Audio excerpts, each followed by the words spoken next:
দেখ অজয়, তুই তো বড় হয়েছিস, শুধু বসে থাকলে তো চলবে না, একটা চাকরির ব্যবস্থা কর। বাবা, চাইলে কি চাকরি পাওয়া যায়? আর আমি তো কোনো ছোট চাকরি করব না, আমি চাই বড় পজিশনে চাকরি করতে। দেখ ভাই, মানুষ ছোট কাজ দিয়ে বড় হয়। আর আমি কাল থেকে একটা কুরিয়ার সার্ভিসের ডেলিভারির চাকরি শুরু করব। Delivery man? তুই তো আমাদের বংশের মান ইজ্জত খেয়ে ফেলালি। ছোট কাজ নয় রে অজয়, ইমন ঠিকই বলছে, সততার সাথে কাজ করলে তার ফল একদিন পাবি। আর মনে রাখিস, ভালো কাজের ফল সবসময় ভালোই হয়। ভাই আসলেন? এত দেরি হলো, আপনার জন্য কখন থেকে অপেক্ষা করতেছি। ও ভাই, জায়গায় জায়গায় পার্সেল দিতে দিতে অনেক লেট হয়ে গেছে। ও আচ্ছা, হ্যাঁ, নেন আপনার পার্সেলটা নেন। আপনার পার্সেলের দাম কত ভাই? 100 টাকা ভাই। 100 টাকা না? এই যে আপনার টাকাটা। ঠিক আছে ভাই, আমি তাইলে আসি ভাই। হ্যাঁ? ভাই আসেন, ভালো থাকেন। ঠিক আছে ভাই। শালার গাড়ি নষ্ট হওয়ার সময় পেল না। আমার বড় একটা মিটিং আছে, যাইতে হবে।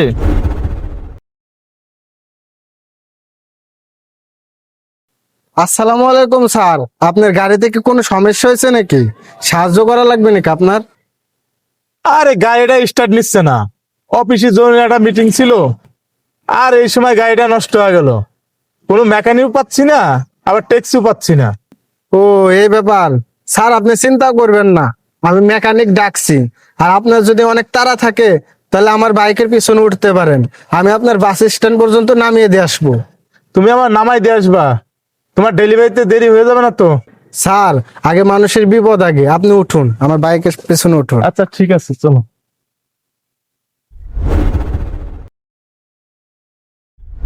স্যার নামেন, এটাই বাস স্ট্যান্ড, এখান থেকে আপনি অফিসে চলে যান। নাও। না না স্যার, টাকা লাগবে না। আরে রাখো। স্যার টাকা লাগবে না, আপনাকে সাহায্য করতে পেরেছি এটাই অনেক।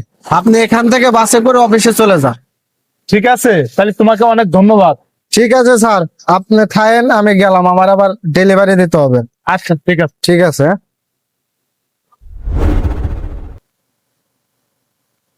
বাবা, আজকে আমার একটা চাকরির ইন্টারভিউ আছে, আমার জন্য দোয়া করবেন। আচ্ছা ঠিক আছে বাবা, তো ভালোভাবে যা, আর আমার দোয়া সবসময় তোর সাথেই থাকবে। আচ্ছা ঠিক আছে বাবা, আমি গেলাম।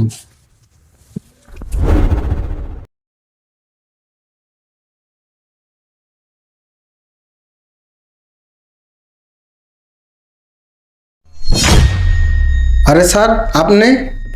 আরে এমন, তুমি বসো। আমি এমন একজন ছেলেকেই খুঁজছিলাম যে বিপদের সময় নিজের স্বার্থ না দেখে অন্যকে সাহায্য করে। স্যার, আমি তো শুধু আমার দায়িত্ব পালন করেছি। সে দায়িত্ববোধই তোমার চাকরিটা এনে দিয়েছে।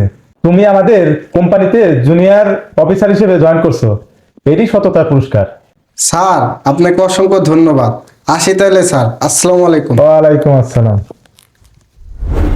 দেখ অজয়, তুই এত বড় হয়েছিস, তোরে বসা বসে খাওয়াইতে পারবো না, একটা চাকরি বাকরি কর। আব্বা, চাকরি চাকরি করেন না তো, চাকরি বাকরি ভালো লাগে না।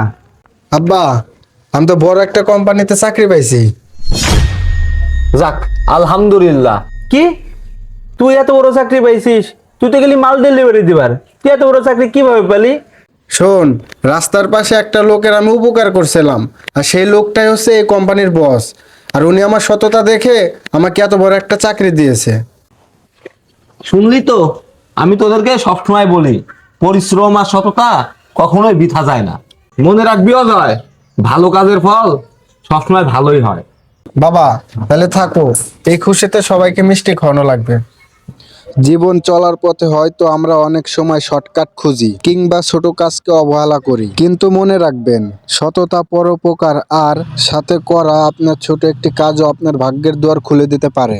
ইমনের মতো আপনিও যখন অন্যের বিপদে নিঃস্বার্থভাবে হাত বাড়াবেন, তখন প্রকৃতি আপনার কোনো না কোনো ভাবে আপনার দান ফিরিয়ে দেবে। কারণ দিন শেষে একটি কথাই চিরন্তন সত্য, ভালো কাজের ফল সবসময় ভালোই হয়।